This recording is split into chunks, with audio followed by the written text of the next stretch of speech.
తర్వాత మూడోది కళ్యాణ్ పడాల నామినేషన్ చేస్తూ డెమాన్ పవన్కి సుమన్ శెట్టికి నామినేట్ చేస్తున్న పాయింట్ ఒకటి యాజ్ పర్ ద ప్రోమో నాకు అంత సిల్లీగా అనిపించలే. బట్ ఏది సిల్లీగా అనిపించిందంటే ప్రతిసారి సుమన్ అన్నేనా, ప్రతిసారి సంజనా గారని, ఎప్పుడయ్యా ఈ ఇమాన్యుల్నో తనుజ గారునో డెమాన్ పవన్నో భరణి గారునో రీతు చౌదరినో పెద్ద పెద్ద తలకాయల్ని ఎప్పుడు దాలేగా అనేసి అనిపించింది. బట్ రీజన్ మాత్రం దానికి నేను లాజికల్ కౌంటర్గా మాట్లాడడానికి పెద్దగా రీజన్స్ దొరకలేదు అన్నటికి రీజన్స్ చెప్తాను.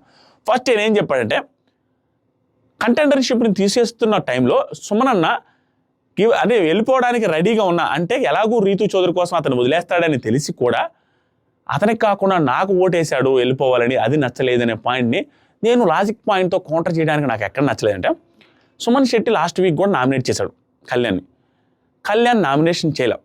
కళ్యాణ్ ఏం చేశాడంటే సుమన్ శెట్టి గారికి హెల్ప్ కూడా చేశాడు, 5 నిమిషాల టైం కూడా ఎక్స్ట్రా ఇచ్చాడు. దాంతోపాటుగా టాస్క్లో హెల్ప్ చేసి ఇన్ని హెల్ప్ చేసిన తర్వాత మళ్ళీ కళ్యాణ్ని నామినేట్ చేశాడు. మళ్ళీ కళ్యాణ్ని మళ్ళీ ఇంత హెల్ప్ చేసిన తర్వాత ఈ రోజు వచ్చి కళ్యాణ్ ఈ రోజు నామినేట్ చేశాడు. మొన్న నామినేట్ చేయలేదు, ఇంత హెల్ప్ చేశాడు. నామినేషన్లో రీజన్ ఏం చెప్పాడంటే ఇంత చేసిన తర్వాత కూడా ఆ పర్టికులర్ వారంలో తనకే ఓటేశాడు.